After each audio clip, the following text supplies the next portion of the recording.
Welcome to this week's episode of the Modern Mentor Podcast. I'm your host, Rachel Cooke. Today's episode is all about why we're so afraid to ask questions at work and the amazing things that asking the right questions can unlock for us. So let's talk about how to get over that fear and make you the smartest asker in the room. Here's a thing that happens to me all the time. I'm facilitating a meeting with a team of executives, and they're discussing a complex part of their business. I pause to ask a quote-unquote dumb question. The ability to ask questions like that is one of the perks of being an outsider looking in. But instead of getting an articulate answer to my question, I get blank stares. People blush and clear their throats. Why? Because the question that seemed so simple to me is one that none of them actually knows the answer to. And it's not because they're not smart enough. They've just never thought to ask. Why are we so afraid to ask questions? Part of why I love my job is that I'm paid to ask questions. Asking lies at the heart of facilitation. A great question is often the fastest path to an answer or a new discovery. But so many people fear asking questions. If you're one of them, there could be lots of underlying reasons keeping you from asking the questions that would help you make progress. Maybe you're afraid you'll seem incompetent or that you're not able to figure things out for yourself.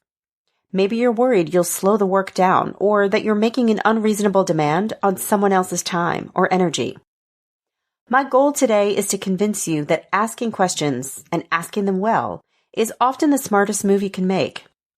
Questions, when you ask them strategically, have the power to connect you, to expand ideas and thinking, and to grow and develop your capabilities.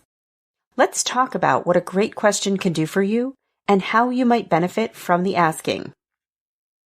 First, asking questions can further your great idea. You want to show up as a genius at work. Who doesn't want to be the hero, right? But that natural desire to be the ultra-competent one can have its drawbacks.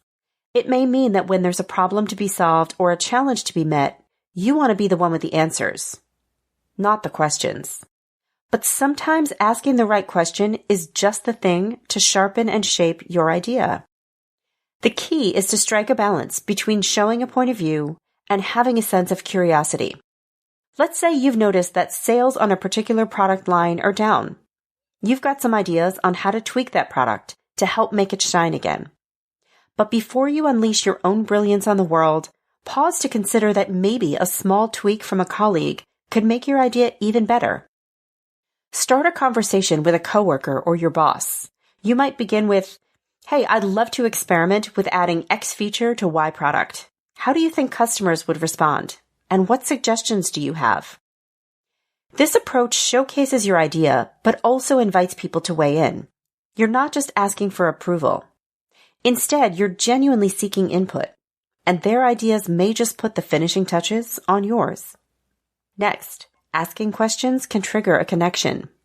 Maintaining connections to a community, to a purpose, is a hot topic right now, and asking questions can be a simple way to keep connection at the forefront. I'm not talking about the how are you or the what's new moments. They may be punctuated with question marks, but they're really just conversational hygiene. I'm talking about questions of substance, the kind intended to open discussion. A question that drives connection needs to meet a few criteria in my book. First, it's authentic. Ask a question that doesn't come with a scripted answer, like, "Oh, I'm fine," or "nothing much." Look for a real response. Next, ask a question that's open. Great questions invite a range of possible answers beyond yes, no, right, wrong, up, down. And finally, ask a question that taps curiosity. Consider who you're striving to connect with. Where do they put their energy? And how can you tap into their passions and interest with a targeted question? A friend of mine, a marketing professional, lost his job a few months ago. He's been struggling and he's turned inward. I want to make sure he continues to feel connected, both to me and to his own sense of competence. So every few weeks, I reach out with a marketing question. It may be about an experiment I want to run in my own business, or for an opinion on a topical article I've read. My question to him is always genuine. I do want to tap into his wisdom, but I'm being intentional in using the question as a way to keep connection alive.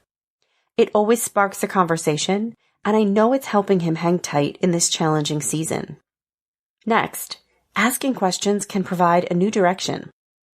Sometimes it's not that you don't know something or can't figure it out.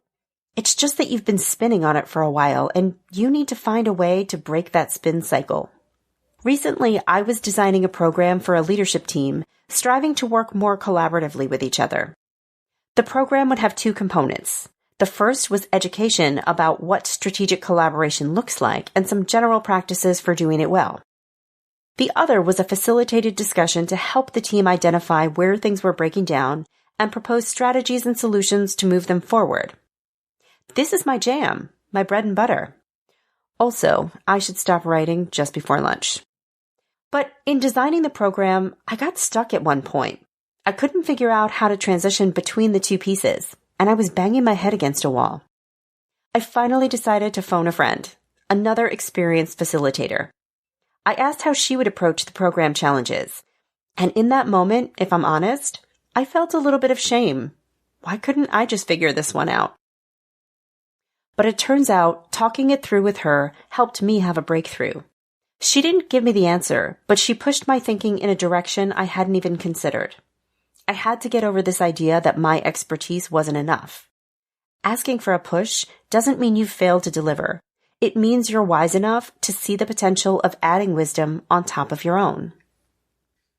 And finally, asking a question can challenge or develop someone.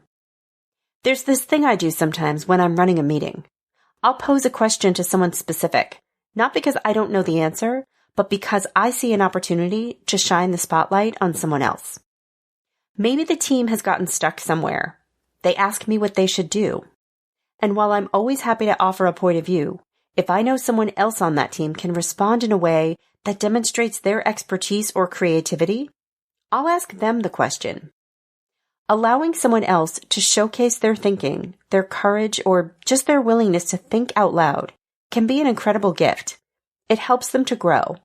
And it also demonstrates your own capability as a leader and someone worth following. And there you have my thoughts on the power of great questions. Are there other scenarios in which you've used questions to move you forward? You see what I did there? An open question coming from my genuine curiosity. I'd love to hear how you've asked a question that pushed you over the finish line. Do you have a question I can answer? Check out all the links in my bio for ways you can reach me. You can visit my website at leadabovenoise.com or follow me on the Modern Mentor podcast page on LinkedIn, where I share exclusive tips, videos, and musings.